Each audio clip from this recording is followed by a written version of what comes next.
Bom dia para todas e todos.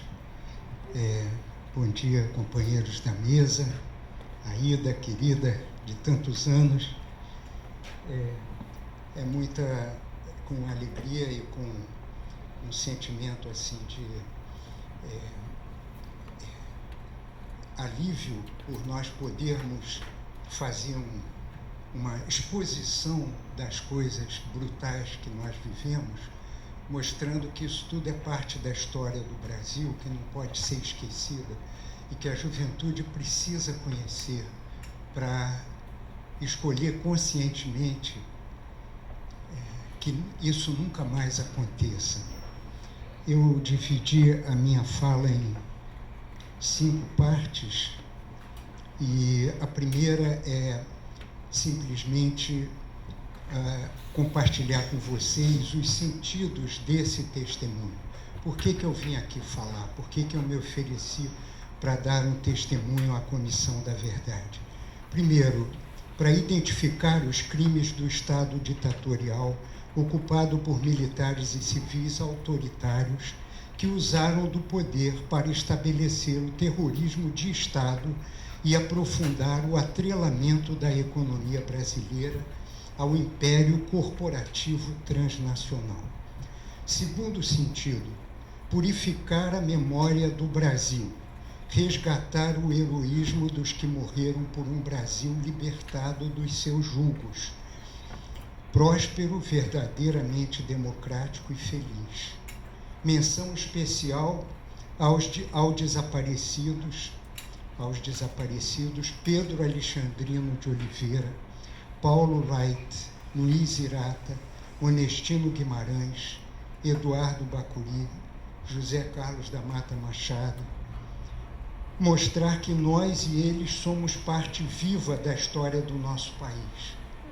Somar o meu grito ao de todos os que exigem o fim de todas as ditaduras, a das torturas, a dos sequestros, a dos assassinatos impunes. Cadê Amarildo? A das armas contra o povo, o que implica uma reestruturação radical do sistema de segurança pública em todo o país e o fim das polícias militares. E também a ditadura da dívida pública, da corporatocracia e do lucro acima da vida.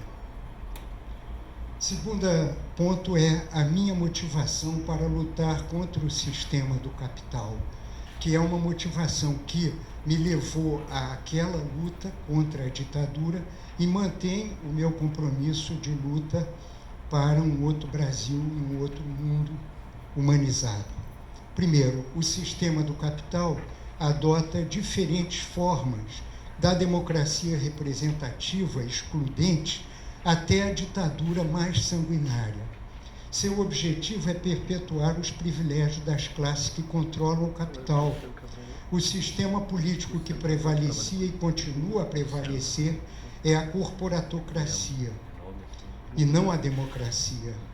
A maioria dos políticos que ocupam o Estado federal, estadual e municipal ou são membros da classe capitalista ou são políticos que escolheram servir ao capital, mesmo se dizendo representantes do povo. Terceiro, uma breve passagem pela minha história, para me referir, inclusive, ao tema das igrejas. Eu nasci numa família de classe média bastante conservadora, ligada à história da direita no Brasil. O Pena Boto, almirante, era da minha família e a herança nossa era ser anti-getulista, anti-sindicalista, anti-Jango, anti-Getúlio, anti-tudo, não é? E ainda pró-Carlos Lacerda e pró-Eduardo Gomes e toda essa história. Eu cheguei até a universidade com uma consciência muito alienada. E foi na JUC, Juventude Universitária Católica, que eu descobri a história do Brasil, descobri que as injustiças não são um dado da vida, mas sim uma produção cultural, econômica, política que pode ser transformada. E a partir dessa consciência, a partir de lutas muito concretas contra o golpe, quando o Jânio renunciou, pela Constituinte, pela Constituição e pela democracia, etc., foi que eu comecei a sofrer perseguições, tanto na rua, nas manifestações, como na universidade, onde o diretor da Escola de Geologia era meio nazista e logo, rapidamente, ele percebeu que a minha presença lá ia ser um problema. Eu fui eleito presidente do diretório e depois criamos a Executiva Nacional dos Estudantes de Geologia, e o foco central do nosso trabalho político era a política mineral, era trabalhar o tema da nossa profissão, e não a generalidade da política brasileira, né? Então, eu já tinha um problema na universidade, e a JUC foi um fator fundamental de reforçar a luta social naquela época. E foi da JUC que nasceu também a Ação Popular. E eu fui membro da Ação Popular. A ação política na profissão de geólogo também me levou a ajudar a organizar um encontro que ficou bastante conhecido na época, em Belo Horizonte, em fevereiro de 64, onde governadores como Miguel Arraes, o Almino Afonso, que era ministro do Trabalho, do Jango, e outros, participaram, e nós lançamos, o meu grupo de política mineral, lançamos a palavra de ordem de criação da Minerobras, a proposta de uma Petrobras que controlasse os minérios a serviço da população brasileira. A minha luta contra a ditadura continuou depois, quando eu larguei a profissão, com dificuldade de encontrar trabalho, e trabalhei em fábrica, sindicato de metalúrgicos. Durante 2 anos eu fui operário metalúrgico em uma grande empresa subsidiária da Mercedes-Benz, experimentando as condições terríveis de vida dos operários na maior cidade da América Latina, né, São Paulo, já fugido da repressão aqui no Rio. E, nesse momento, eu aprendi que a luta de classes não é uma escolha dos oprimidos, ela é uma imposição da classe dos donos do capital. Sem essa desigualdade não há luta de classes, porque não há classes sociais. E é isso que nós queremos alcançar. Daí que eu adotei esse caminho, não só de luta contra a ditadura, mas de promoção de um socialismo democrático. E essa forma de luta continua até hoje com o trabalho que nós fazemos em promoção da economia solidária, né, e de outros caminhos que reforçam a construção de uma outra economia no interior da velha, né, criando relações sociais emancipadas, sem esperar que a libertação venha de cima ou de qualquer instituição. É o povo se organizando e se empoderando para virar sujeito da economia e, portanto, da política também. O quarto ponto, então, é a experiência de prisão, tortura e os nomes principais que o meu testemunho deve apresentar a vocês. Eu estava já vivendo num bairro operário em São Paulo e trabalhando na fábrica Sofunge, quando eu assumi a responsabilidade de ajudar uma moça que estava saindo de uma organização de guerrilha urbana para a Ação Popular e queria trabalhar em fábrica. Ela era dentista e vinha de Santa Catarina. Eu não tinha conseguido lugar para ela, mas marquei um encontro e ela foi presa 4 dias antes de mim. Então foi brutalmente torturada e não aguentou, então foi levada pela Operação Bandeirantes para o encontro comigo, e aí eu fui preso na Lapa, em São Paulo. Isso foi em 11 de maio de 1970. eu fui levado à Operação Bandeirantes, debaixo de socos e violências, e chegando lá, sem qualquer pergunta, me mandaram tirar a roupa e me penduraram no pau de arara, né? Inclusive prendendo meus punhos com uma corda que eles pisavam na minha mão para apertar ao máximo antes de fazer o nó e me pendurar, né? Então, uma das torturas mais terríveis, eu acho, do pau de arara é a mão que vai ficando como se fosse gangrenar, né? Ela vai inchando e quanto mais incha, mais apertada e mais vermelha e mais roxa, e a dor é lancinante, de modo que, mesmo quando não está havendo choque elétrico, está havendo a tortura das mãos, né? Então, durante muitas horas, eu fiquei pendurado, levando choques e sendo interrogado sem parar, né? Ao som de uma música aos berros, que virou também um instrumento de tortura, o som, né? Um som excepcionalmente alto, e no caso meu era Jesus Cristo, eu estou aqui. A música do Roberto Carlos, gritando para a população em torno, edifícios próximos da Rua Tutóia, não ouvisse os gritos de torturados. Então, no final desse período, me baixaram e eu estava praticamente morto, exaurido, sem voz, sem som, sem sentir mais nada, completamente próximo de morrer. E, de repente, o meu corpo começou a se convulsionar e eu passei a ter um processo de convulsões que não parou mais durante meses, né? Isso apavorou os torturadores, chamaram o enfermeiro, me deram injeção e eu dormi e só acordei bem mais tarde. Os detalhes disso tudo, eu acho que merece mencionar, estão no livro que a minha mãe escreveu, Lina Pena Satamini, chamado Esquecer Nunca Mais, né? Que eu tenho um exemplar, se quiserem olhar depois, e aí estão vários detalhes do que eu estou contando brevemente, inclusive a carta que eu escrevi ao Papa, depois que fui libertado, Paulo VI, a convite do Escritório de América Latina do Conselho dos Bispos Católicos dos Estados Unidos, que me deram um grande apoio, principalmente quando eu cheguei a Washington.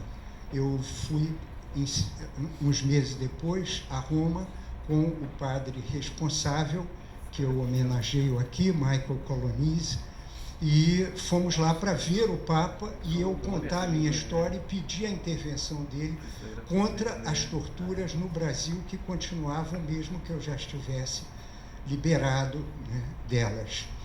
E essa carta está transcrita aqui nesse livro também, com todos os detalhes do que foi a minha prisão e tortura. Resumindo, então, eu, depois de 9 meses, fui solto, passei 3 meses tentando me ressituar no Brasil, sem colocar pessoas em risco. Tinha que ir cada mês me entrevistar com um coronel no Ministério do Exército, e um dia o Técio Lins e Silva, advogado, que eu gostaria de homenagear pela imensa solidariedade, junto com o Modesto da Silveira e outros, me avisou que o meu nome estava incluído num processo contra várias pessoas acusadas de serem subversivas. E então, a probabilidade era que me prendessem preventivamente de novo. Então, como eu estava em tratamento neurológico, família, ação popular, todos nós escolhemos a alternativa de ir para o exterior.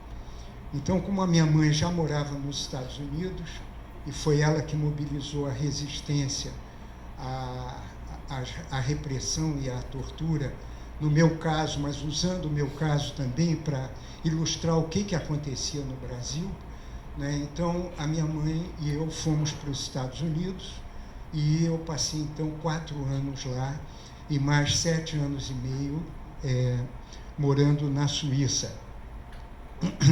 Eu gostaria de mencionar os seguintes nomes. Deixa eu olhar o relógio aqui. vigiar. Tá, 15 minutos.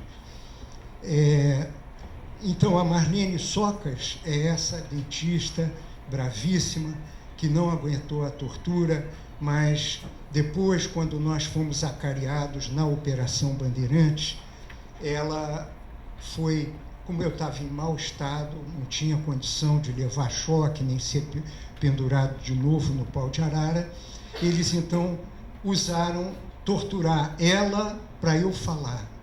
E não existe maior tortura do que essa.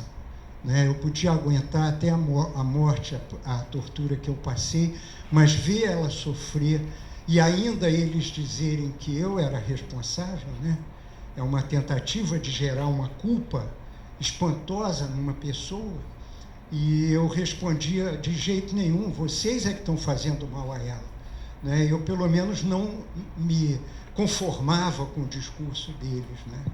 Mas o drama, o desespero, só foi aliviado quando, milagrosamente, nós fomos levados, assim, de supetão, de volta para as celas, lá no andar da tortura, da Operação Bandeirantes, porque um novo grupo de presos tinha chegado e tinha que ser torturado imediatamente por causa das informações.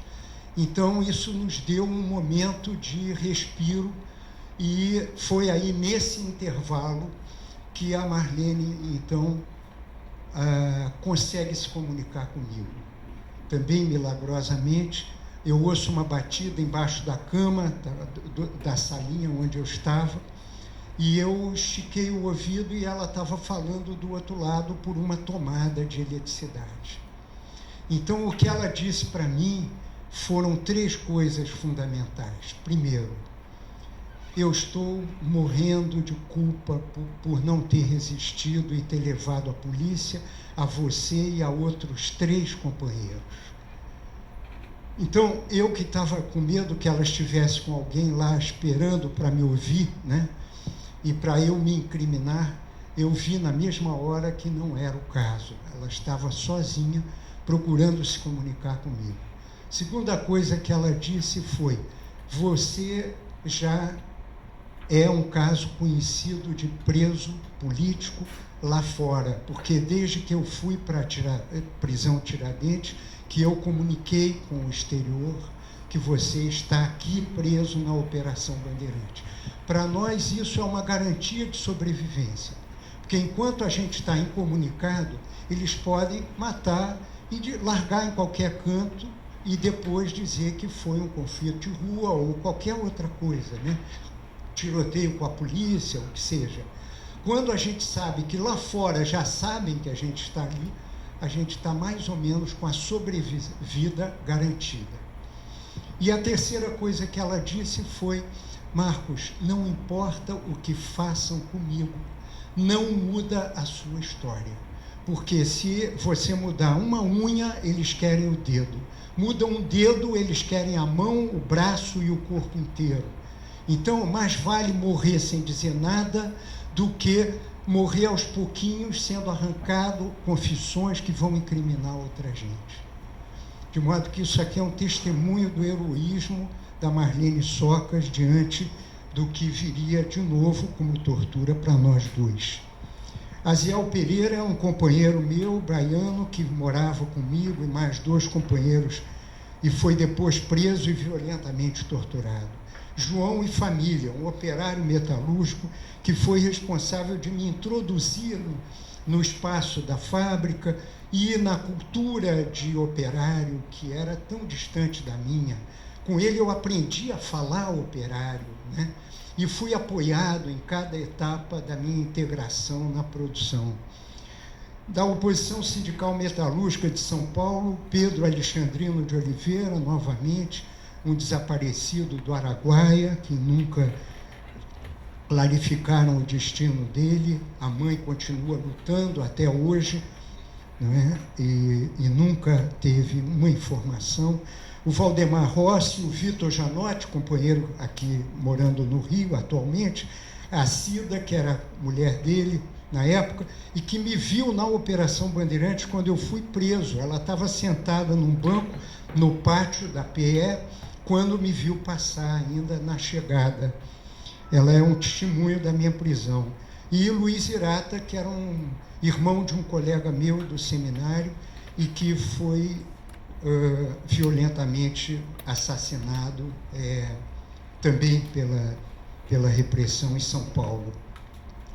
Torturadores da Operação Bandeirantes, é importante mencionar, capitão Benoni de Arruda Albernaz, que foi o que me prendeu e depois participou de uma sessão de acariação com a Marlene, brutal, absolutamente sádico, né? Batia sem qualquer razão nas pessoas, fora de interrogatório, com um chicote que ele carregava.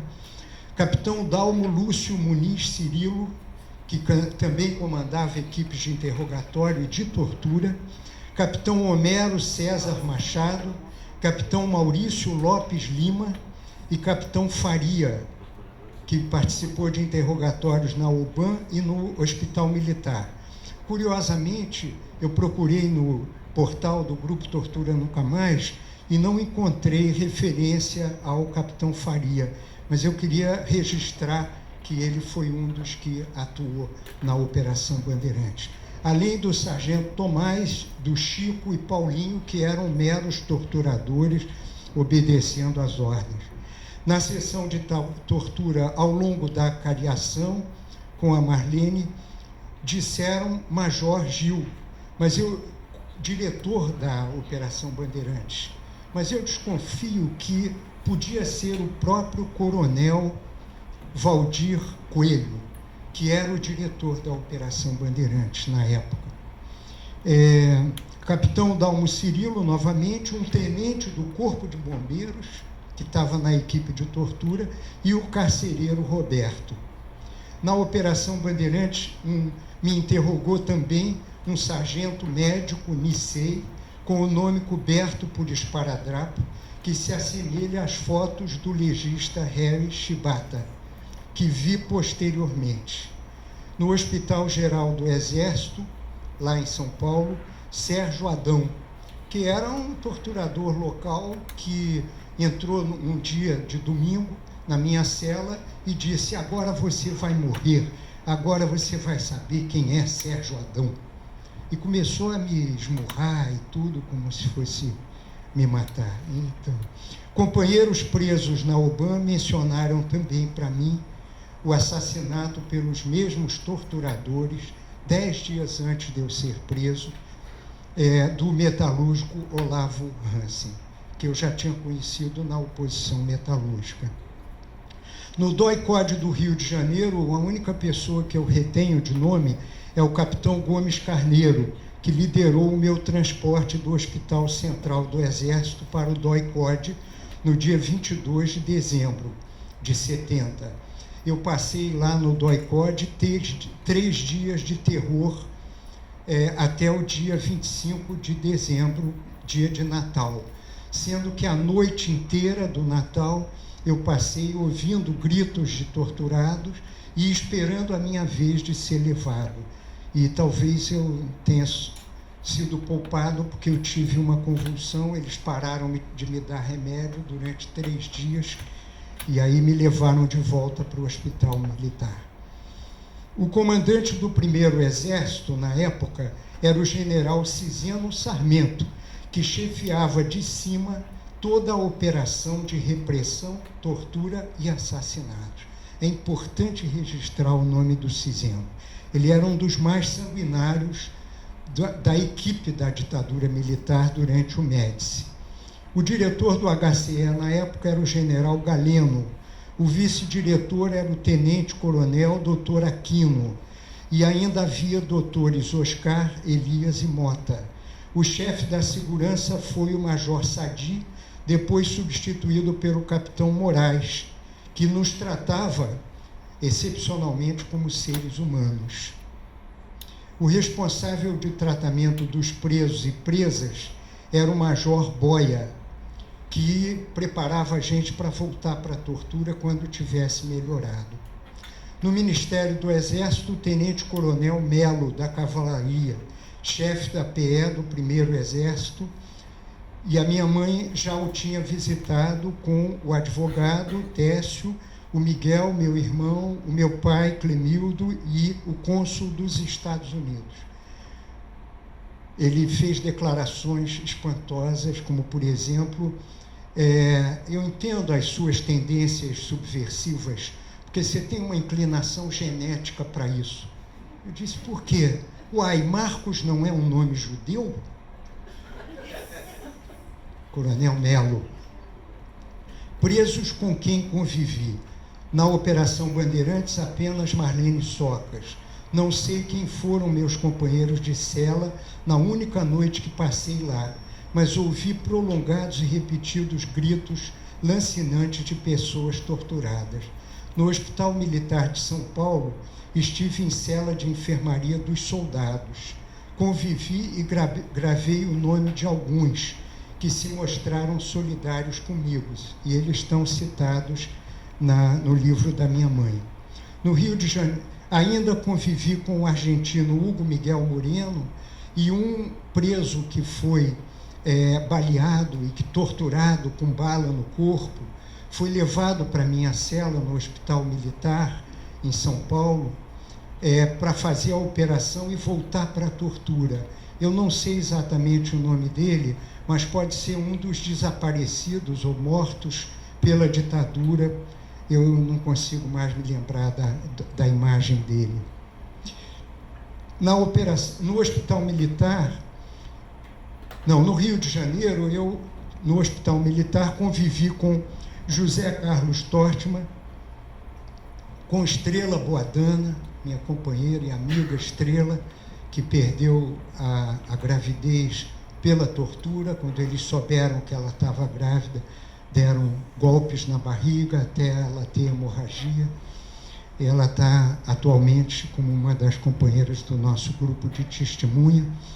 E Ironi Bezerra, que já faleceu, que era uma grande companheira nossa, ela estava num quarto anexo ao da Estrela. E, em suma, esses são nomes da época.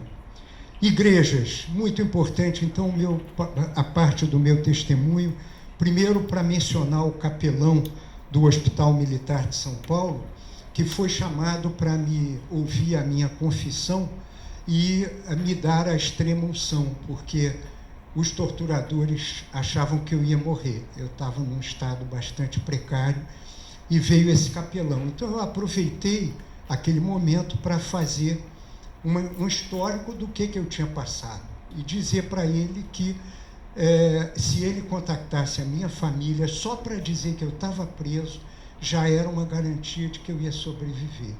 E pedi para ele voltar para me trazer comunhão logo que pudesse. Ele então sumiu, nunca contactou a minha família e nunca voltou para me trazer comunhão. Mas as maiores experiências e mais frequentes foram com pessoas da igreja muito solidárias. E eu quero mencionar, primeiro que tudo, Dom Aloísio Lorscheider, que era arcebispo do Rio de Janeiro, que deu o maior apoio à minha família e que, quando eu fui libertado, me acolheu também lá no Palácio Episcopal e conversamos, e ele foi um incansável lutador contra as brutalidades que fizeram durante a ditadura aqui no Rio. E lá em São Paulo, o Dom Evaristo, com mais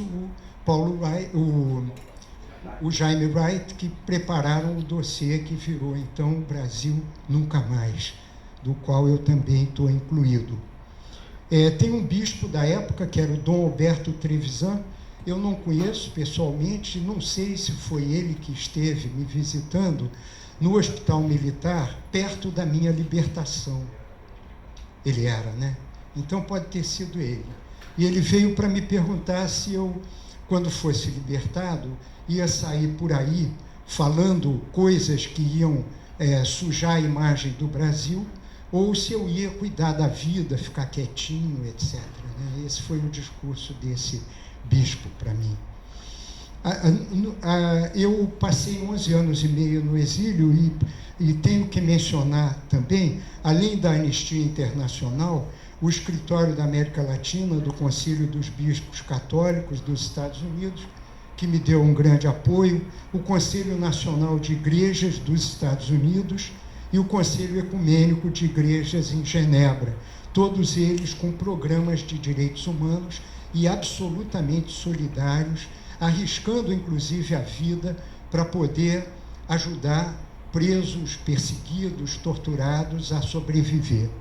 Então eu tenho especial gratidão, além do Michael Colonize, ao pastor William Wipfler, do Conselho Nacional de Igrejas americano, Charles Harper, do Conselho Ecumênico de Genebra, e o professor James Green, da Universidade Brown, atualmente, historiador de Brasil, pela sua incondicional solidariedade com a luta de libertação do povo brasileiro. Eu quero mencionar aqui esse livro do professor James Green, Apesar de Vocês, Oposição à Ditadura Brasileira nos Estados Unidos, do qual eu e o meu companheiro e amigo Anivaldo somos personagens. Como refugiado político, então, eu recebi esses apoios e apoios também de outra gente, a qual eu sou imensamente grato, inclusive Elizabeth e Patrick French, que financiaram o meu primeiro semestre no mestrado de Economia na American University, e outros companheiros, como Harry Straharsky e a mulher dele, Loreta, que ajudaram a criar comigo o Comitê contra a Repressão no Brasil e, depois do golpe do Chile, em 73, o Comitê pela Libertação da América Latina, COFLA, que fez um tremendo trabalho de denúncia do golpe chileno nos Estados Unidos e de busca de contato com os refugiados, tanto brasileiros como chilenos, em várias partes do mundo. No exílio em Genebra, eu trabalhei 4 anos no Instituto de Ação Cultural, liderado pelo professor Paulo Freire, e a gente dava assessoria a governos da África, Guiné-Bissau, Cabo Verde, e também, durante 10 anos, Nicarágua, eu já separado do Instituto, trabalhando ou no IBASE, que eu ajudei a criar, junto com o Betinho e o Carlos Afonso, e depois no PAX, que é o nosso Instituto de Políticas Alternativas para o Cone Sul, onde eu trabalho até hoje. Nós temos 27 anos de existência. Eu queria prestar homenagem ao Grupo Tortura Nunca Mais, pelo bravíssimo e persistente trabalho, não só de apoiar as vítimas de tortura, mas também, durante a ditadura, torturas da época, mas também as vítimas da ditadura do capital que prevalece até hoje no Brasil.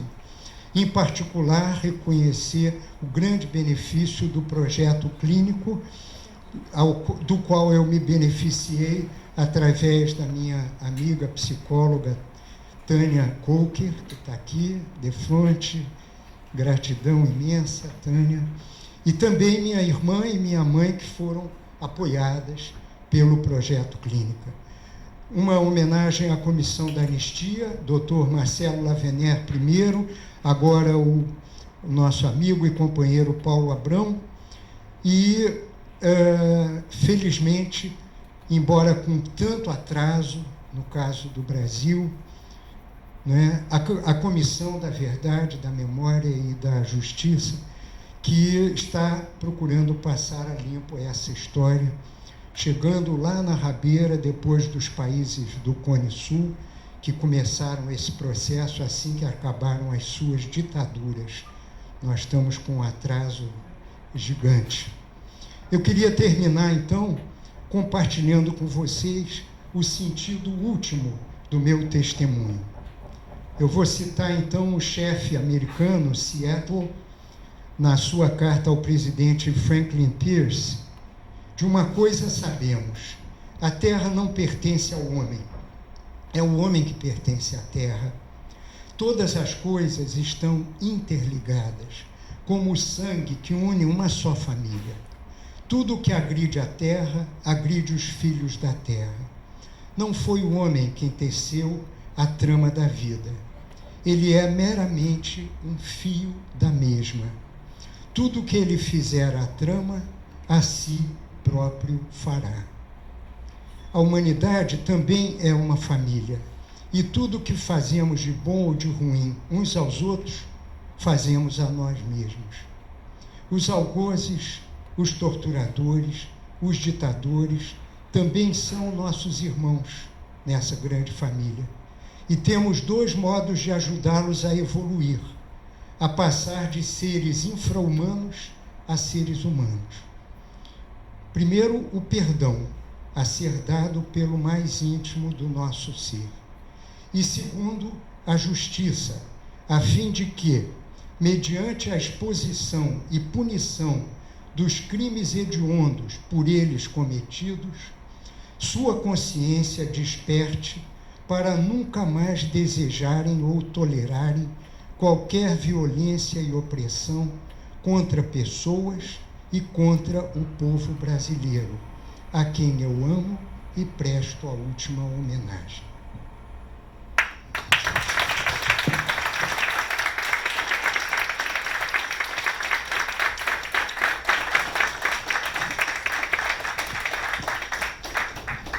Bom, nós temos alguns minutos ainda e acho que é o momento que a gente pode abrir para algumas perguntas, primeiramente da mesa, se tiver, mas principalmente do público, porque um dos objetivos das audiências públicas é exatamente esse, das comissões da verdade, quer dizer, dialogar com o público e uma forma também de sensibilização da sociedade, porque em grande parte, que é um dos principais trabalhos das comissões da verdade é exatamente esse processo de relações com a sociedade civil. E as audiências públicas são para isso. As pessoas ouvirem testemunhos, interagir com as vítimas e com testemunhas daquele período. Portanto, vamos abrir para pelo menos 3 ou 4 perguntas, se estiverem dirigidas ao Marcos. Um aspecto particular, você mencionou várias mulheres, inclusive essa dentista, né, Marlene Socas, e eu gostaria de saber um comentário seu, tendo em conta que a Comissão Nacional da Verdade tem um grupo de gênero, qual é a sua impressão, sua percepção sobre a maneira com que as mulheres que você conheceu e partilhou momentos difíceis, a maneira com que elas foram afetadas por essa repressão em comparação com os homens, se elas foram afetadas de uma maneira particular, tendo em vista a questão da feminina, da gravidez, da maternidade, e eu gostaria que você desse esse destaque. Obrigada. Se tiver mais algumas perguntas ou comentário, e depois o Marcos responde todas elas, reage a elas de uma vez só.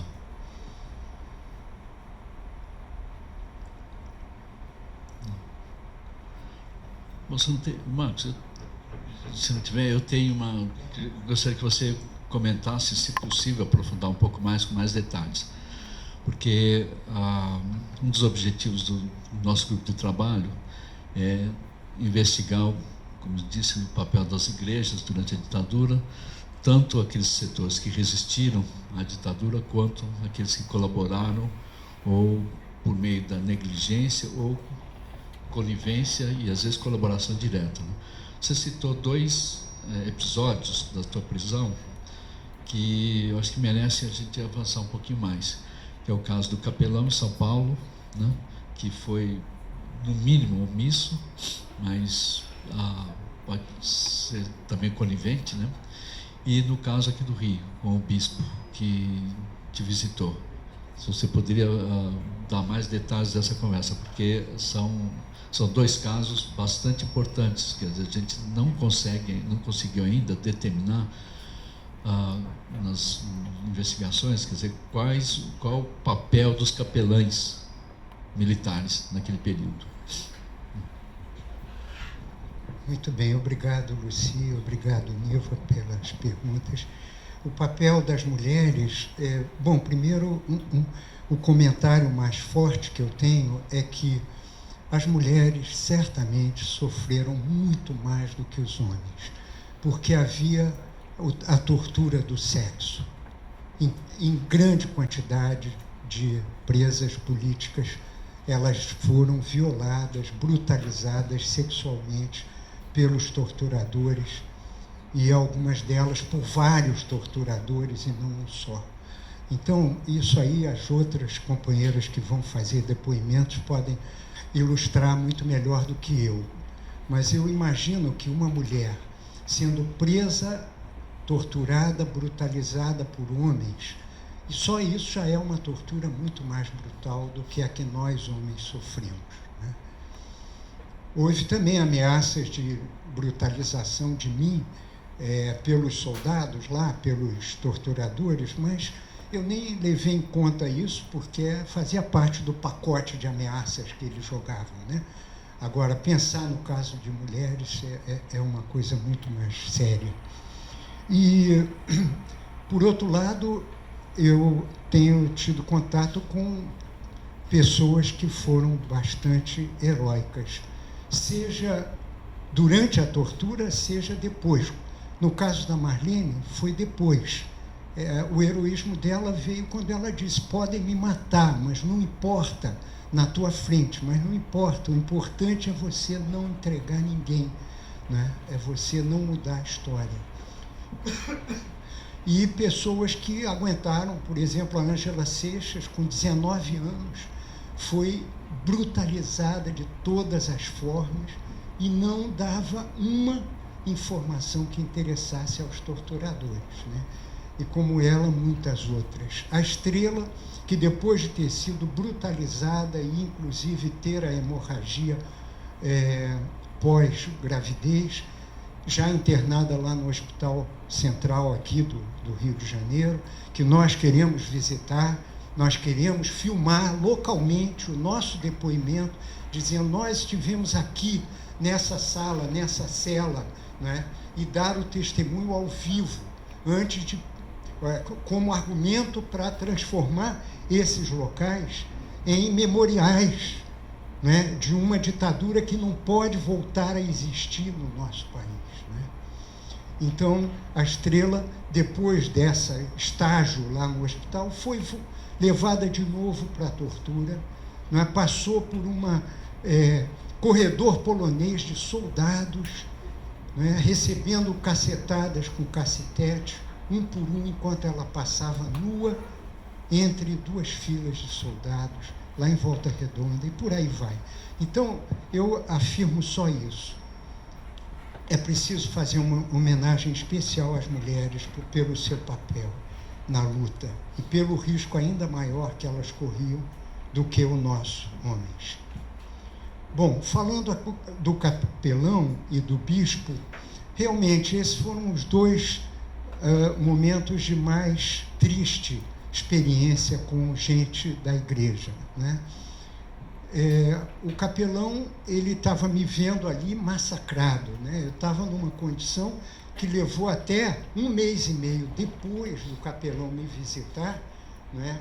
O torturador que me inquiriu junto com a Marlene, antes de eu entrar na sala de tortura, ele disse para a Marlene: se prepara para ver o Frankenstein, de tão deformado que eu estava, né?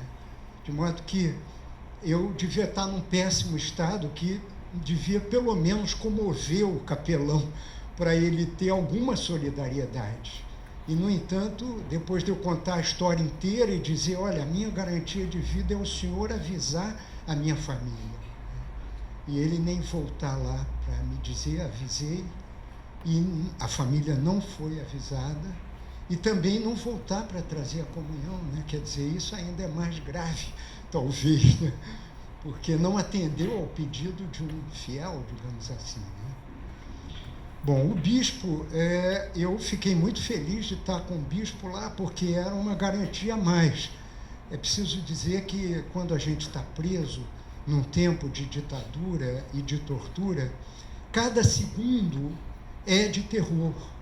A gente mal consegue ler um livro, porque o terror está presente o tempo todo, à espera de que em algum momento, qualquer momento, se abre aquela porta da cela e a gente é levado para a tortura.